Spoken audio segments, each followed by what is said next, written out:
Hi there, I'm Tom Field, Senior Vice President of Editorial with Information Security Media Group, and I want to welcome you to our latest CEO, CISO, Cybersecurity Leadership discussion as we look at some of the issues as enterprises start to move into advanced phases of business resiliency in response to the COVID-19 pandemic.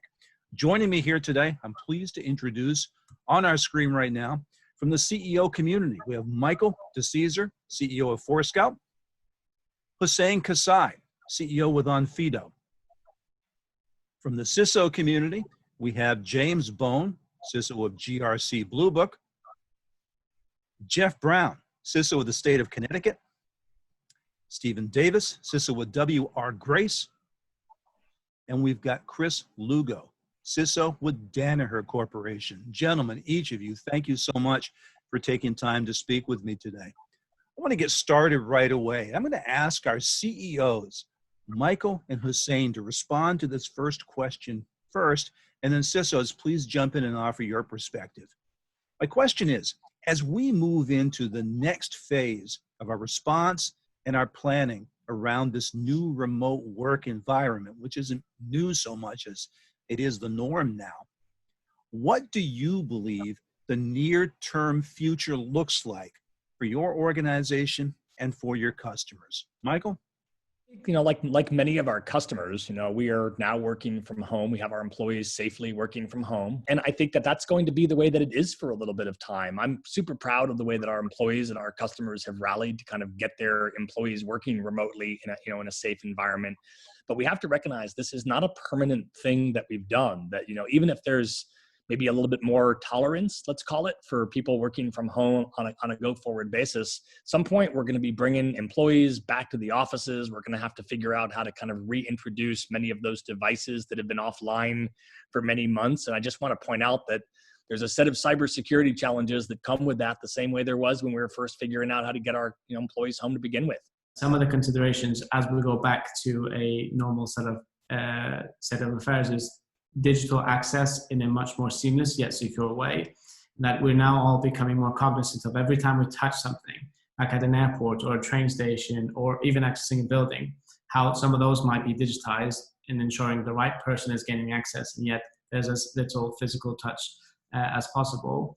We've seen, as far as our customer base goes, the majority of whether it's financial services or other online services, they're increasingly consuming the digitization process and wants to give access in a more secure way. And thirdly, as far as interactions with CISOs go, how do we develop new products and extend a better customer service while preventing bad access coming on? So this is just, in a sense, a acceleration of that process. Basically, the presumption is if you can work from home, you will continue to work from home until further notice. Of course, that brings up a lot of interesting challenges. I mean, first of all, I think, work from home has been a hot topic, right? Because it's been hot and cold in different companies. IBM kind of pulled everybody back, and Yahoo, obviously, back in the day, and really what's happened now is like all of a sudden work from home is a big topic, and so is bring your own device all of a sudden, which was something that had sort of died out. So there's a lot of talk and security concerns going on with all of that stuff, and this is the new normal. But I think one thing we are looking at, though, is even though you have the ability to work from home, should you work from home, depending on your role within the organization. So we're reevaluating that situation. Should our accounts payable or any of our financial constituents actually work from home, just for the level of sensitive data that they have access to at Grace. So we're kind of evaluating things not on a global basis, but from a role perspective. As we look to the future, it's really a combination of what are the right roles to be able to work from home, or maybe a split hybrid model of in-office and at home. And what are the processes that for one reason or another just don't lend themselves to be able to be done remotely. And how do you balance that both from a user productivity standpoint and a company even efficiency standpoint, to make sure that the work is still getting done in a meaningful way, while at the same time you're protecting the health and well-being of those. And so I think it's really opened up the doors for conversations and organizations that maybe have been somewhat opposed to work from home or remote work in the past, that are now thinking about it differently and looking at how productive and efficient their workforces could be. One of the other issues that we've been thinking about and dealing with is how do we develop and extend out digital customer services more effectively? How do we do that by making sure that we're deploying either encryption across all of our reps that are in the field and with customers, make sure we're protecting customer data, whether this is a new hybrid model or a model that we're going to be in for some time. Should we be thinking about new digital strategies? And so we're still working through that, but I think we're coming up with some interesting opportunities that we believe might be helpful.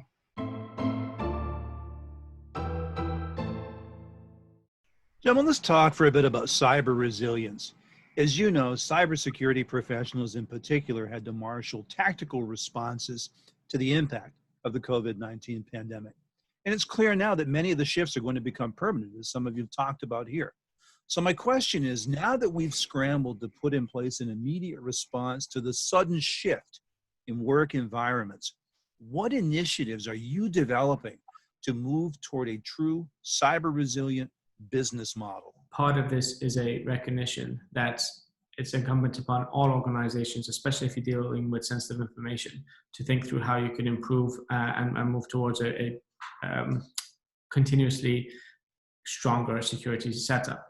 So one of the things that we rolled out and accelerated is a means for every individual to have sensitive personal information that is stored for them on a private server that is tied to them and only them, so that no one else can access that, as one example. And in parallel to this is to be mindful of both us and our clients for when there are exceptions. So in California, for example, I've got a driving license, and let's say it expires in October. What's going to happen in November, given that it's still accepted until the end of the year?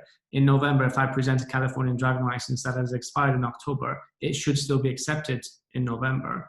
But there are some protocols that need to be put in place to be mindful of these tactical small-term changes to help everyone get on with the things that they need to get done. I think that kind of very naturally, when this first started to hit us, I think many CISOs that we saw out there kind of figured out what are the band-aids I can put on this situation to begin with. I mean, you saw, a lot of customers turning towards VPNs and kind of other security tools that maybe were more relevant in an environment where a large part of our workforces were working from home. But I think as we start to look at this potentially having some long-term impacts, I don't think any of us believe that we'll fully go back to work kind of in the next few months, that's for sure. I see CISOs, certainly our own, falls into this category where we're trying to figure out a more holistic approach. I mean, as an example, although VPN technology plays a very important role, it doesn't do anything about the devices themselves. It doesn't make sure that the devices that are logging into that network are logging in and are clean, so to speak, before they log into that network. When every day an employee was coming into the office and connecting to your employee's network, you had a certain level of security protocols that kicked in every time that device reconnected. And I think a lot of those things are being reconsidered. It's easy to become relevant and it's easy to become irrelevant quite quickly when you see some of this, systemic changes that happen in the IT landscape overall. So, the reality is that we've got a bit of time here to kind of get in front of this. I think for like most companies, we're at least giving our employees till the end of the year, kind of prioritizing their personal safety. But we got to make sure that come that end of the year that we're ready for this. So a lot of effort going into this area across both our company, and we see it tremendously across our customer base. I think it's a really interesting time for CISOs to take a hard look at the usability of some of the controls and the tools and the systems we've put in place for quite some time now. I mean, you have probably a large percentage of the workforce that is working from home really for the first time. And in many cases, their attitude and their approach is simply, how do I continue to be effective and get my day-to-day job and responsibilities done? And that oftentimes introduces path of least resistance.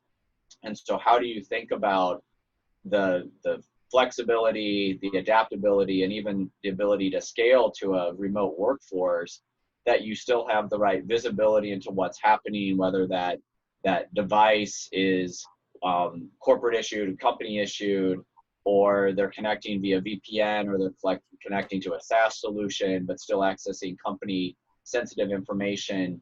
How do you make sure you have the right visibility into that? And also making sure that you have the right protections and the right ownership around the data that's being accessed, knowing that that's what's oftentimes at risk in many organizations, is also what is easy to move around and wind up in places that you may not have anticipated, that may not be company sanctioned, but are now part of the day-to-day workflow as people are getting their jobs done. And so really looking at, how much friction is being introduced through security controls. How do you adapt those controls to a workforce that's maybe not in the same physical environment with the same behavioral patterns and accessing systems in the same ways they were before? What does that do to your company's control structure? And what are the impacts from change in threats like phishing that maybe are from different clients and accessed in different ways from different devices now than they were when people were commuting into the office or sitting on trains or planes and the like? I think initially when, our workforce, we probably had 10% of our entire global workforce working from home. Now I think we're up to 43%. So one of the things we initially started doing is increasing our security awareness and training program, just educating our user community on what potential threat they may see regarding COVID-19. As from an asset perspective, now that we have most of our assets accessing the network via the cloud, we looked at our software update deployment strategy. Now we're deploying software over SCCM over the cloud to ensure we have visibility into all our systems now. One of the challenges that we're facing that we're working on now is our VPN solution. So we putting a little bit more governance around how users access our internal resources, where before that didn't exist. We've started to do what we call a trust assessment. And we've created what we call a robust yet fragile view, meaning we wanted to make sure that everybody's clear on what works, what's robust, and where we have strengths in our environment, and what's fragile. Just like we borrowed this from an internet engineering model where fragility exists across the organization. So having people understand and communicate where they're seeing fragility or issues that may be coming up, and having more eyes and ears that are looking at areas where we can strengthen and do things better. One of those things that you really need to get in place is really that open communication. For us, we had the agencies across the entire state really just on at one point, I think a daily call, but now we're still on a weekly call where we determine where the pain points are. We really work to resolve some of those. We're taking much more advantage of things like Office 365 in the cloud, cloud in general, I think, which gives us a lot more resiliency. We just don't have to send people to the data centers as often, et cetera. So I think that's been, very, very good for our security posture as well. And then really just looking at some of the endpoints and how we get that new visibility. I mean, to be honest, we struggle to get visibility over our own network, and now the network is very distributed. So it's a whole new model that we have to really work on a little bit more.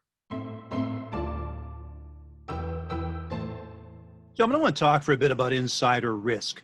If you look at the environment we're in right now, we have remote work, pandemic stress, economic stress. You've got a lack of visibility and monitoring. Really, it's the perfect storm for insider risk. Enterprises are already reporting an increase in insider threats, both malicious and accidental. So the question I have, and Chris, I'd love for you to take this and for others to weigh in this unprecedented remote work environment. I know that word gets used a lot, but it fits here. In this unprecedented work environment, what are you doing to better detect and prevent insider threat, whether it's accidental or malicious? Putting our minds in those of our users that aren't necessarily trying to put information in a place or use it in a way that could put it, more at risk of being impacted. We're thinking a lot about what are those scenarios? Where could data be placed, both inadvertently and just out of convenience? And are there better sanctioned approaches, whether it's through IT or through information security or a combination of them, that allows people to do what they're trying to do and do it with as little amount of friction as possible? So things like, if you're depending on your comfort level in migrating to the cloud, you can use cloud storage. O365 has some good options. There's others out there that are really taking a user-centric approach and making sure that they're aware of how to use those tools, so they can't say, I didn't know, or you don't wind up in a situation where your data is in a place that you may not have the visibility, or you may not have the ability to even pull that data back in. We've also been looking at, what is information and what is data that, for various reasons may not be able to move to cloud, or may not be able to be accessed in the same way by the users who are used to accessing it on-prem. Where is VPN required versus where maybe it's too burdensome, or you don't have to have VPN solutions, and taking a more graduated approach that allows users to get what they need, but at the same time they're not slowed down or hindered by a security system or control getting in the way. And I think that the last piece that, is I think about insider threat and just what's going on in heightened COVID cyber threat activity in general, is making sure that you've deployed your controls in all of the areas and in the ways that you intended to, whether that's two-factor authentication, whether that's where VPN's required, where it's not, whether it's where you thought you had protections, or you knew that maybe you had a protection requirement that would come later. Being able to accelerate some of those initiatives, and even as a short-term tactic, to be able to close down some of those open doors, so that your security team and your broader workforce are able to stay focused in the areas that matter the most to the organization. A couple things that we're doing is, first is we're trying to make sure that we're talking to all of our employees more frequently. I know that sounds so very basic, but it's something that I encourage kind of all my leaders is, Zoom is now video mandatory, because it's good to be able to see people, kind of see the white in their eyes, and make sure that they're alive and well, and that they're engaged in the business. So we're certainly trying to do more of that. When you talk about insider threats, kind of the malicious and the accidental side, one way not to have malicious is to make sure you've got happier employees. So I think there's a incumbency on all of us just to make sure that we're doing a better job of keeping in touch with our employees. When you think about it from the accidental perspective, though, we got to recognize that it's also important now for companies to understand what devices are connected to each user, right? We've got our employees at home. They're on home networks that now have Apple TVs and Alexa and all these different devices connected to them. But at some point, we got to remember that those are work devices that are going to come back into a work environment, and they might not have had all the checks and balances that would have taken place had they been connected every single day. So I certainly know, as we look at our business here, we're a lot more concerned about the accidental side of this, and just trying to put those precautions in place to make sure that when those devices do kind of get back to business as usual, whatever that looks like downstream, that we've done everything in our power to make sure those devices are in the appropriate state. Just more frequent conversations, but also using your team as a pool of idea generation where you can, because it's in times of change, you can't always, as a team CISO or otherwise, think through all the scenarios. So it's whether it's a weekly or fortnightly call, that we do brainstorming sessions where, if it's to improve ways that we can improve security, for instance, you have a green cap and a red cap. A green cap is all the ideas of new things that we could do, or things that we may not have thought of, such as the Alexa plugin, for instance. And then you go into a red cap, where you think of how you can be critical of this, and whether, is this a material difference? Is it going to help us? Is it not? Brainstorming as a collective typically helps. And the second thing that we have seen as a company is that our focus historically has been to verify the identities of customers of businesses who are registering. But more recently, we've seen a lot more on verifying the employees of these businesses as they're registering, not just for existing ones, but new employees that are registering and joining at the same time. in this overarching goal and efforts of helping increase and improve security. I think making sure that the communication channels are open, that's definitely key for us. We wanted to really make sure that everybody knew how to report an incident. So we gave training to just about everybody who's remote at this point. We keep that channel open too on regular calls and make sure that people do know how to report something suspicious. The other thing we did was really come up with something called the security hallway, and that's like kind of an open chat with the security team that you lose a lot of that collaboration now that everybody's remote. And the idea behind the security hallway was that, where you used to kind of stick your head out and say, hey, Joe, what's, how does this work exactly? Now we have that open chat like all day long where you still have a little bit more of that camaraderie. And then ultimately, we also did the virtual SOC for the first time ever for the election primaries. And that's coordinating across multiple state and federal agencies, to monitor and make sure that we're sharing information and things that we've seen, and that we're not only sharing it with each other, but also the other 50 states. So that was a first for this year. We took a more aggressive approach when we talk about sharing. We are a Microsoft shop, so we forced everyone for any sort of internal or external sharing to use SharePoint. So we didn't allow any other internet open source storage component in our environment. So that was a hard line.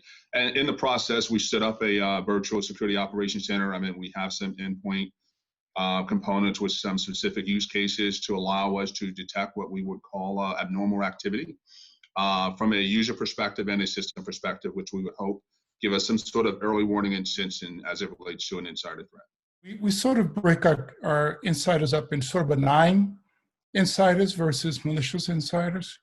We're starting to use behavioral analytics and thinking about behavioral analytics.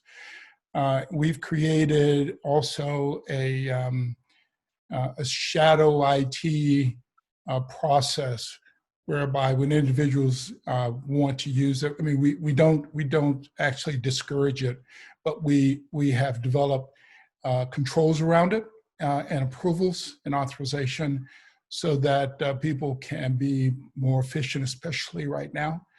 So we're trying to be a little bit more creative and innovative in how we're allowing people to do work, but also in a controlled environment.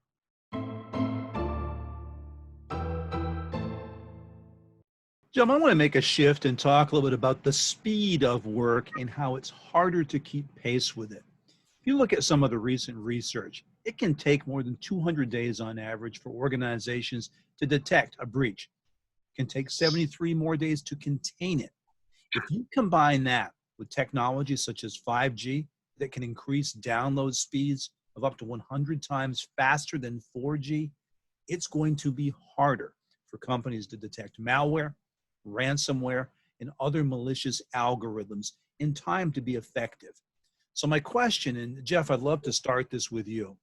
What specific strategies have you created to address this exponential increase in threat velocity, particularly with connected devices, combined with the expanded target landscape, which is bigger than it's ever been? So one of the things that we are really looking very hard into is automation. And that makes some security people a little nervous because we're really talking about taking the human element out of some of the decisions. Obviously we're going to take a very measured approach with that, but we're really looking at, where can things make, look, we already trust IPS, intrusion prevention systems, et cetera. We're starting to think about how we can broaden that level of trust a little bit more. And it does absolutely make some people nervous. So we have to, kind of go at a very measured pace, but I think there's absolutely ways to do it. Artificial intelligence, all the kind of buzzwords that you hear in the industry. I mean, we're trying to leverage that stuff too. We are always people short in state security. I think that's just a fact of life and will remain so. So wherever we can make sure that we are taking advantage of computers doing the work for us, or at least doing that first level of triage so that we know that when we have a person that's actually involved, that this is a high quality alert that actually deserves somebody's time to really like investigate and get to the bottom of. And the other thing is really 24/7 monitoring. That's not in place everywhere. We're really trying to make sure that, 24/7 has to be in place. I think one 24/7 monitoring in place, but we as well has also implemented automation into our virtual security operation center, or MDR, with some obviously some AI, some machine learning, so we can detect some of these threats. Maybe not in real time, but in near real time, so where we can take the appropriate responses. So we just really started, going live with our virtual security operations center like 3 months ago. But hopefully, it checked the box, and we can actually deal with the ever-changing the threat landscape. COVID-19 pandemic has really impacted cyber threats, and the quick pivot that threat actors have taken to not necessarily re-engineer their tactics, but redeploy existing tactics in a different way, in a unique way, or that's taking advantage of different financial fraud schemes that are out there, or even just how they're repurposing phishing messages to go after information from our user base, from our persons, and being able to use that information and in your SOC or in your analytics solution, whether you have behavior analytics fully deployed or not, being able to understand what a typical usage pattern is for your user base and how that could start to deviate and evolve, and having this idea of what normal looks like, but also being able to tell where there are outliers, whether it's impossible travel, whether it's signing on into one system really for the first time, or being able to access a folder or a directory that they've never accessed before, and make that decision with somewhat level of confidence and accuracy as quickly as possible, and know what that time mark is, and continuing to work closely with your security analysts to sift through the deluge of data, but do it in a way that they're able to get to the most important events and not get bogged down in lots of activity that can easily distract from what's really going on across an environment. And bringing that all together in a way that you have, whether it's through automation or other means, you're able to get to that decision point, take action, and be able to contact a user quickly as well, because there may be some action needed on their part or some input needed from them. With regard to usage patterns, it's also no longer necessarily binary where someone is granted access or not. And you can have different levels of access depending on the nature of what they're looking to gain access to and the risks associated with it. So these increasing flexibility and configurations are something that we're seeing more of. What we're seeing is more sophisticated type approaches and attacks, a lot of phishing, increase in phishing. So we're spending a lot of time talking about how to identify it and what trust looks like while they're operating remotely. So mostly the way we're dealing with that is just sort of talking through what people are seeing and making sure that we're sharing that information much more broadly. We'll move on and talk about provider security.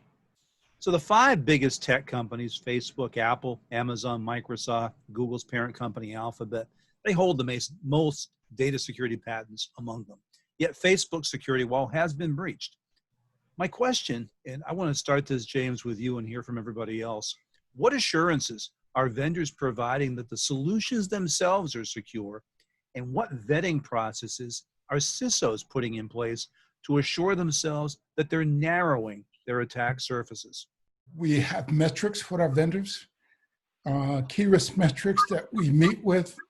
We've developed escalation processes if they see issues, either with our data or issues that are happening within their environment. We've started to reevaluate our contractual agreements to make sure that our risk transfer is tight. And in some cases, we'll probably renegotiate some of those agreements. But yeah, so basically we're doing a lot of blocking and tackling that we've always done, but we're thinking about how we can provide a few more areas of assurance that we're getting from our vendors. But this is not a new area. It's just that in this environment, we need to just be more cognizant of it. There's there's the known knowns around where you have a relationship, where there may be contractual agreements in place and that transfer of risk from one party to another. And then you have this broader work from home type environment where there's Alexas and Siris and other listening devices and other IoT devices that are really there from a consumer standpoint and are now in one way or another being positioned and enabled to listen in on a lot of conversations that, let's face it, as CISOs and even as the developers of those devices, this has really not been fully contemplated. And so you have to look at it full spectrum of what can you control and how can you mitigate or transfer some of those risks, and how well positioned are you to continuously monitor as those devices posture changes, and where have you drawn lines of demarcation between what a vendor may be responsible for providing versus what is someone within the organization's responsibility to upgrade or support or patch, versus the devices that are in people's homes that you may have no control over on a network that you have very little insights into, and you have to assume that posture is likely not what it would be in your own environment. And so how do you mitigate risk in a way that you really have no contractual relationship? And at the same point, what are you willing to live with, and for what reasons, and make sure that there's conscious, open dialogue around what that risk could mean, and then how well the organization is prepared to react if that risk materializes. I mean, you bring up companies like Facebook and Apple and Amazon. We have to also remember that 20% of the people on the planet are on Facebook. So kind of the attack surface is larger because the percentage pervasiveness they've got. But I think when you look at these giants, I mean, I think they set a good bar for all of if you're going to put your credit card in every single day to web-based applications, and you're going to trust doing business online, then you have to trust that those providers that you do business with are taking all the necessary steps to protect your personal information, the same way that CISOs have to do the same thing for their corporate assets that they're protecting. And I can tell you from our side, I mean, our motto inside the company is you only get one shot at this, right? When a new customer deploys your products, that first few months, that first couple of years, as they're getting the product live and getting value out of it, it's very important to establish the relationship that you have with those customers. And I like to see customers like from our perspective, as a vendor, we certainly design security in from the beginning. I think it's very obvious. It's becoming much more obvious in the world when security was an afterthought into a product that you might deploy in your environments versus one that might be designed in from the get-go. But I think it's a really important aspect for us to highlight here, which is the fact that there's a lot of options out there of different products that can be deployed by customers. That reputation that you have with your customers is going to be very heavily predicated on the safety that you take of customers' data, and we all need to take that very serious. In some cases, I mean, you're talking thousands of third parties, thousands of third-party applications. You have to kind of take a risk-based approach with that. So really, who has your most sensitive data? Who are you sharing your most sensitive data with? I think Chris touched on a really important point, which is understanding that, for a cloud environment, that shared accountability model, a lot of people don't understand that. You really need to spend some time on that. And then I think finally, the final piece of that is just reducing the attack footprint. How many of these things do you really need? And you have to engage the business with that, unfortunately. But, trying to just reduce the overall attack footprint by the number of third-party applications and the number of third-party vendors that are involved, that can take you a long way. One thing we have done, I think James mentioned it earlier, was updating our contractual language with some of our third-party vendors. We've also, reviewed, SOC 2 reports. We've done some, depending on the vendor and the type of data that they're accessing, we've had some provisions where we can actually do kind of a light penetration testing to see if their product is actually doing what they're entitled to do, based on the requirements outlined in the projects.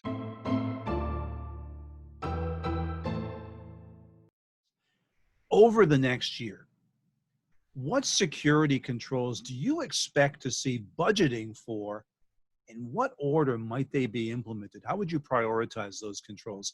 CISOs have their hands full over this next 12 months. I mean, the entire IT landscape that has been in place for the last 20 years has changed fairly radically in the first 6 or 7 months of this year. And that definitely means that CISOs have to go back to the drawing board and be willing to potentially kill pet projects that were important a year ago, but don't rank in today's day and age. And, be willing to prioritize things that maybe weren't as high on the priority list a year ago, but are now. And that's not an insignificant challenge. When I look at the CISOs that we deal with across our customers, I see a very active, busy community of individuals that's working really, really hard to secure their company's assets. I think when you look at the priorities out there, the world has become an enterprise of things. In addition to the Windows and Linux machines that we've had in place for decades, there's now this whole new era of IoT assets that have different operating systems, and many of them are closed. And, we're in the middle of transitions of workloads from data centers up to the cloud. And now I see CISOs across the board having to pick up responsibility for the OT parts of their business because the CEO wants someone they can trust to be responsible for those other assets. And we're seeing things like WannaCry and others that are illuminating some of the vulnerabilities that exist in that important part of the business. What I think is fascinating, and I think what we're in the middle of seeing, is there's going to be a spend shift here. I mean, if you think about a work laptop, right? We, from a security perspective, we have an antivirus license and then an EDR license, probably, if we're doing business with folks like CrowdStrike these days. And, you pay for Splunk in the SIM world or whatever products you use in the firewall world. But when you look at those IoT devices, most organizations are spending nothing on those assets. You're just hoping that those IoT manufacturers have the right version of firmware, password controls and things. And you're seeing a lot of that shift out there. I mean, the volume is growing in this new bucket of IoT and OT, which I would categorize as the enterprise of things. And I think you're seeing a pretty systemic shift inside that spending bucket to try to balance things more appropriately. As well as the importance of the role of CISOs increasing with securing assets of companies, I still can see that the increasing transition to also be proactively growth focused and bringing new digitized products to their customers, that continue to be a trend. And as for prioritizing across all the different things, security measures and so on, I think this move away from passwords and just looking more broadly at alternatives to two-factor authentications is another thing that's going to probably continue to be high up on the priority list, especially as we go into the second half of this year and into the 2021. Yeah, our focus has always been on the business network.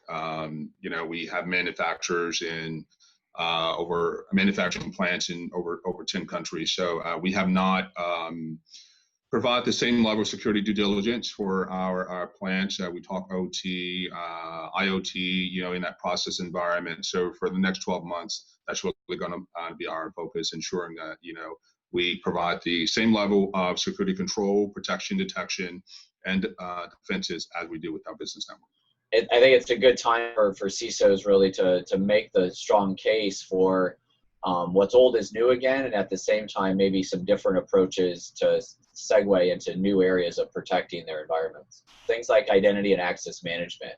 You think about understanding how data is being used across the organization. It's part technology, but it's mainly about the business process. And so there's a lot of, I feel, value in re-looking at your identity and access management program. How effective is it? Where is it rolled out?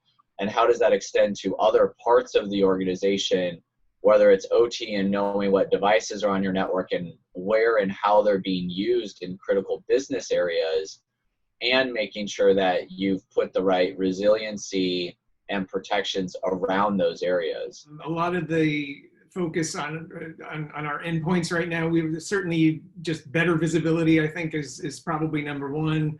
Really making sure that we're moving towards a zero trust model a little faster than we were doing before. I think that's also going to be very important for us. Making sure, I think, training and awareness, that's just always going to be a big subject. And I think it's one that we can't really neglect during this. I think, people need to be able to communicate even better. They need to be able to report incidents. They need to be able to let you know when there's new projects coming, all of that kind of stuff. And that's free, right? So that's not deploying a product or anything. I mean, you just have to, make sure that you do spend some time with that. Really kind of just making sure that everything keeps running the way you expect it to. And I think that that's a little bit tough in this environment. I think you really have to start thinking in terms of this might be permanent, right? Like this might not, we do have to kind of factor in like, maybe everybody's not coming back to the office on January, maybe it's going to be much longer than that. Maybe it'll be a hybrid model where people come into the office every now and then. And what does that mean for security controls? Because I think it has a lot of implications. That is, now we're in the process of rethinking or thinking about how our business model needs to change a little bit, so those investments will follow. I mentioned earlier we're looking at new digital strategies. So depending on how that falls out, we'll have to adjust. But right now the focus is, where is the business going? How do we support them? Will these digital strategies that we're looking at result in a real change in our risk security posture? We're in the middle of having those discussions right now, so we haven't settled those things out. Well, very good. That does bring us to the end of our discussion here. I want to thank each of our panelists for joining us for this conversation today. Thank you so much. And of course, I want to thank each of you for attending this panel today. I really enjoy these meetings of business and security. This is where decisions get discussed, where decisions get made, and you folks are the ones that really move this along, so I'm grateful for that. Thanks so much for tuning in to this panel.